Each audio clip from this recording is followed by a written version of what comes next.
Hey guys, welcome to another Racial Legends video. Guys, this one will be a Warlord showcase. So I did get Warlord a couple of days ago. It was a fun experience and actually picking this guy up. And if you haven't checked the video out, go check it out. It was a ton of fun. It was a collab me with Darth and Chosen. So definitely check it out. So Warlord is a Void Legendary Support Orc Faction Champion.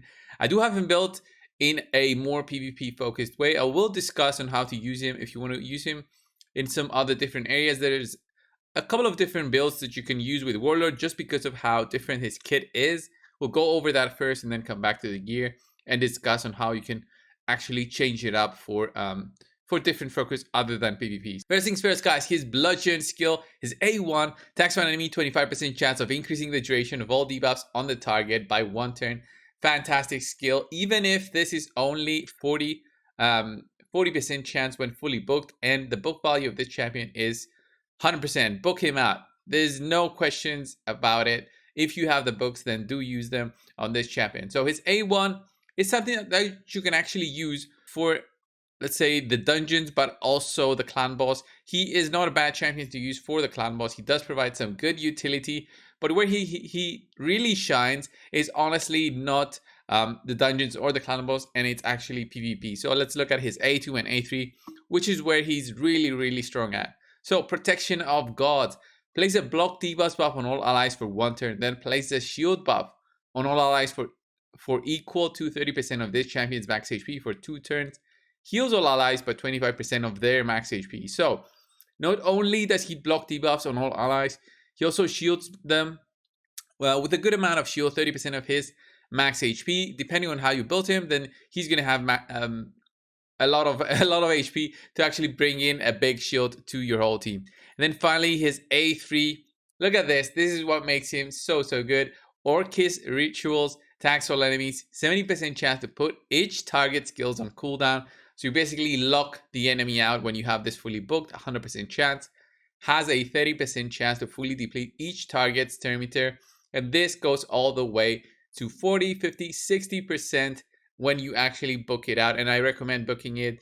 Another reason why you should 100% book him. So he has such a different kit. I mean, his A1 is more clan boss centric. His A2 is more of a utility, but utility support. And then his A3 is more offensive, but also support in a way, since it doesn't do all that damage. What it actually does is bring the enemy's cooldowns up and also deplete their turn meter, and it's basically locking them out. They can't do anything.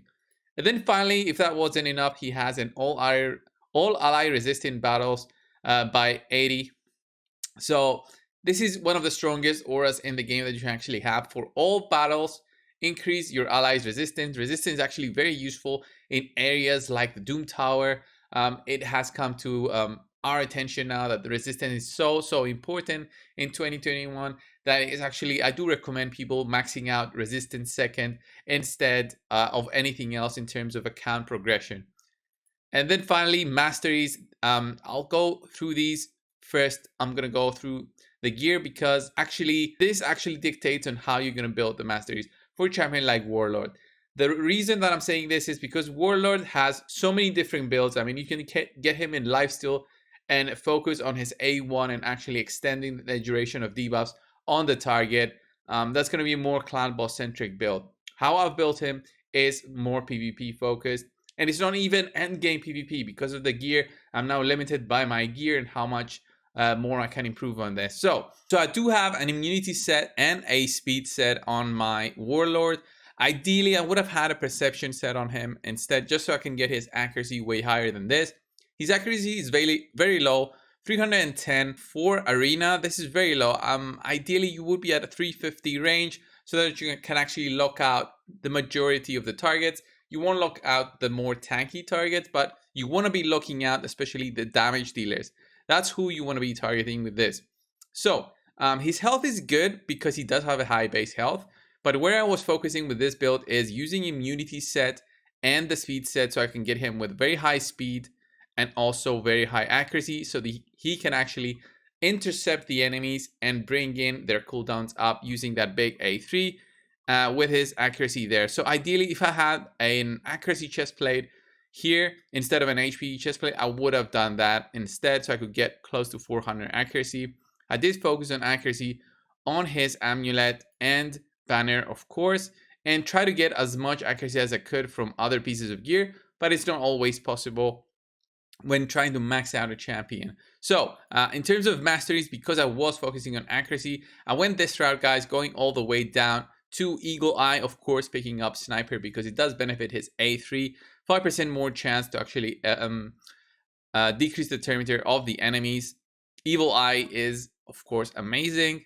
We also get Swarm Smiter and Rapid Response here just to get that extra bit of perimeter when he does cast those buffs to the team. And I also went down the defense tree, getting Cycle of Revenge and Retribution on this champion. Both are really good masteries. It's time to actually test him out in the arena. Let's just go and find a team that we can lock out and showcase what this Warlord can do. So let's say we do have Warlord here. Let's put him in there. I can actually just skip Lysandra here. I'll put Tranda there. But you will see that, let's say we didn't even have a buff stripper. You guys are going to realize on how strong Warlord can be. So here you just do the A3. Look at that. We increase the cooldowns of everybody. Except, of course, CP. CP probably had like a ton of resistance. But even if everybody else takes a turn now, they wouldn't be doing their big nuking ability. So we'll just do this. Even if she revives them, they won't have their skills to use. I could have done A2 there. So there's the revive. Let's let him take a turn. So he couldn't do anything there, just the A1. He's basically locked out of the fight just because I'm using Warlord in there. Ideally, you want to have him with very, very high speed. At 264, where my Warlord is currently at, he's not speed tuned with a 364 Arbiter. For him to be speed tuned, he should be at close to 305 speed, which is insane. With the gear that I've shown you, like immunity set, I would need all that speed to actually be speed tuned, which is impossible for my gear. So I would have needed at least to do this so I can have them speed tuned. So I would be boosting with my Lysandra, and at 264, my Warlord would be speed tuned. So if I put this on auto, Warlord does his A3 immediately. Even if the enemies were not cleared out, they wouldn't be able to do anything with their moves because they would be locked out because of Warlord. So let's do a refresh, and let's find a team that might be aggressive. So the thing is, if we do win the speed battle, it's pretty much over against these teams just because of Tranda, what she does. But look at this. Increase the cooldowns of everybody. I'll just do A1 here, just so you can see what the lockdown really does to an enemy team. They just do their basic skills. And this is with 300, by the way. 300 accuracy. Just locking them out. And then you just do this. Protection, block debuffs, buff. Not even Madame Ceres can do anything. She would have normally just loved all these buffs on me. She would just remove them. And I'm just going to clear it out to finish off this arena fight. So definitely Warlord is one of the top 5 in my opinion in terms of legendaries for just this amazing kid, like a 4-turn cooldown to both deplete the turn meter and increase the cooldowns is just amazing. Not only that, you can actually even use him for the Doom Tower. So let's go against this team. Should be solid enough for us to fight. Especially against tanky teams where the offense won't really take them down. That's where Warlord shines, especially if he can land his increased cooldown. So now, we didn't do it on Sifi. So let's see, can we actually take them out? Yeah, we got resisted probably right there on Rotos. But it's fine. I think I did get it on Arbiter. This is why she did not revive anybody there. And next up, we're going to just be clearing up with Tranda.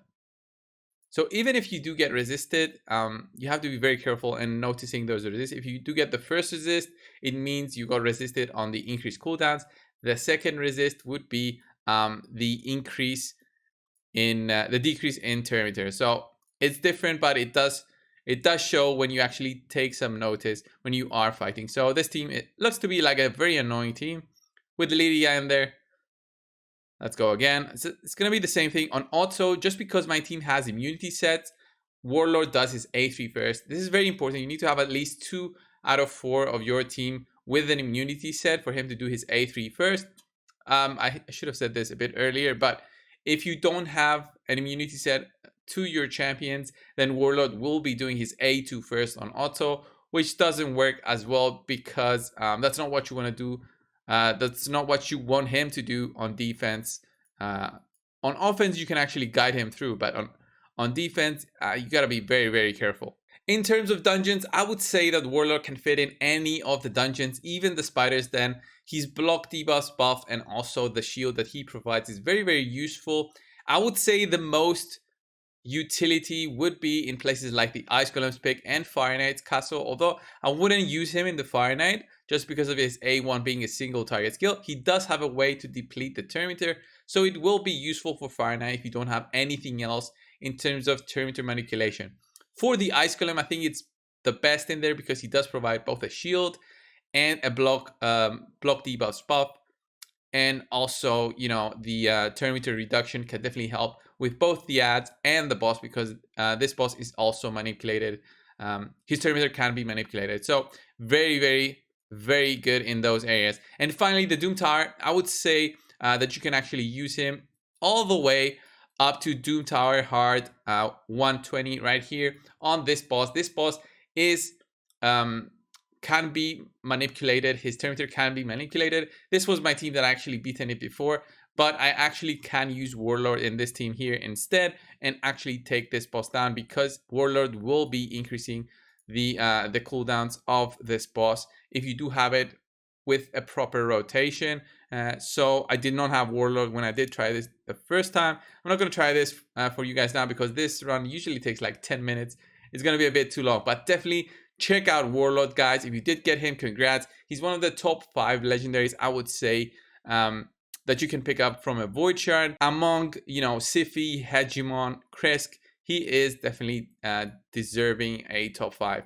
So, thank you guys for watching this video. If you did find this useful, leave a like down below. Comment on which champion you want to see showcased next. I will pretty sure make a video on him if I do have him. Thank you guys, and I'll see you in the next one. See ya!